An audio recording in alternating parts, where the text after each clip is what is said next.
سمجھدار چوزے کی کہانی۔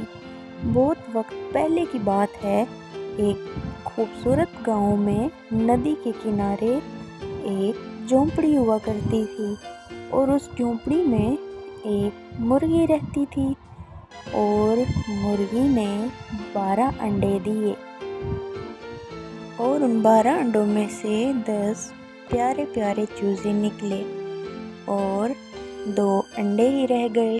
کچھ وقت کے بعد مرغی اپنے انڈوں کو جھونپڑی میں چھوڑ کر اپنے چوزوں کے ساتھ کھانا ڈھونڈنے کے لیے نکل گئی۔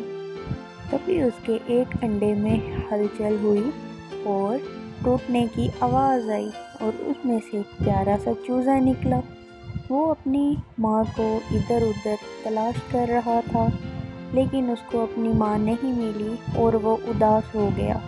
پھر اس نے سوچا کہ کیوں نہ میں باہر جا کر اپنی ماں کی تلاش کروں، تو وہ یہی سوچ کر جھونپڑی سے باہر نکل گیا۔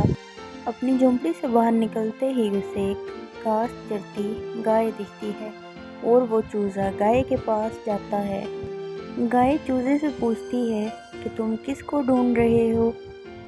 معصوم سا چوزا گائے سے پوچھنے لگا کہ کیا تم میری ماں ہو؟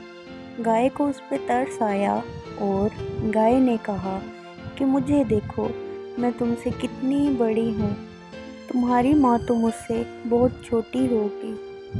تو چوزا بولا، اچھا میری ماں تم سے چھوٹی ہے؟ یہ کہہ کر چوزا پھر سے اپنی ماں کی کھوج میں نکل پڑا، اور راستے میں اسے ایک گھاس کھاتی بکری نظر آئی، اور چوزا اس کے پاس جاتا ہے اور اس سے پوچھتا ہے کہ تم گائے سے چھوٹی ہو، کیا تم میری ماں ہو؟ بکری بولی، ہاں میں گائے سے تو چھوٹی ہوں، مگر دیکھو میرے 4 پاؤں ہیں، تمہاری ماں کے تمہاری طرح 2 پاؤں اور پنکھ ہیں۔ بیچارہ چوزا پھر سے بہت اداس ہوا اور کھوج پر نکل پڑا۔ کچھ دیر چلنے پر اسے کائیں کائیں کی آواز آئی، اور وہ تھا ایک کوا۔ چوزے نے بکری کی کہی بات کو یاد کیا اور کوے سے کہا، تمہارے 2 پیر اور 2 پنکھ ہیں، کیا تم میری ماں ہو؟ کوے نے کہا کہ ہاں میرے 2 پیر اور 2 پنکھ ہیں، لیکن میں تمہاری ماں سے زیادہ بہتر اڑ سکتا ہوں، اور تمہاری ماں کا قد بھی میرے قد سے بڑا ہے، اور اس کے پاؤں بھی میرے پاؤں سے بڑے ہیں، اور وہ میری طرح کائیں کائیں نہیں کرتی۔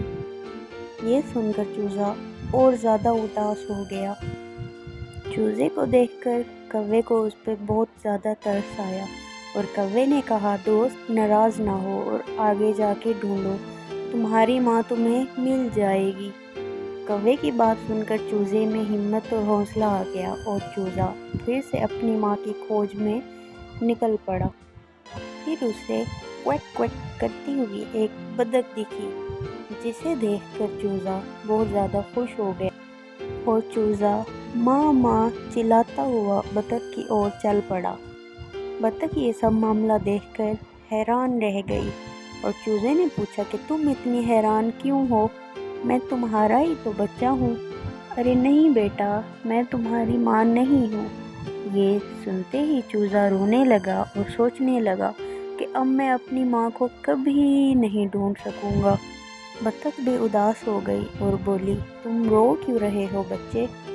پھر چوزا بطخ کو اپنی کہانی سنانے لگ گیا، اور بطخ نے کہا، دیکھو بیٹا، تم کویک کویک نہیں کرتے، تمہاری ماں تو ککڑکو بولتی ہے۔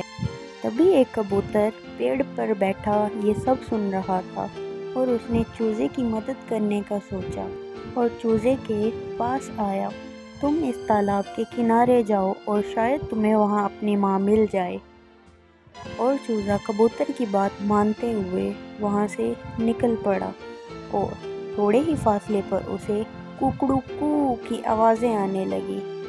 چوزا اس آواز کا پیچھا کرتے ہوئے دوڑا، اور اس نے پھر ایک مرغی کو دیکھا جس کے 2 پیر کوے سے بڑے اور ککڑو کرتے ہوئے سنا۔ چوزے نے تو سوچ لیا کہ یہ اسی کی ہی ماں ہے، اور ماں ماں پکارتا ہوا مرغی کی طرف دوڑ پڑا، اور اور مرغی بھی پہچان گئی کہ یہ میرا ہی بچہ ہے، اور مرغی نے پھر اس کو گلے لگا لیا۔ آخر کار چوزے نے محنت کر کے اپنی ماں کو ڈھونڈ ہی لیا، اور چوزا اپنی ماں اور اپنے بہن بھائیوں کے ساتھ خوشی خوشی اپنی جھونپڑی میں واپس چلا جاتا ہے۔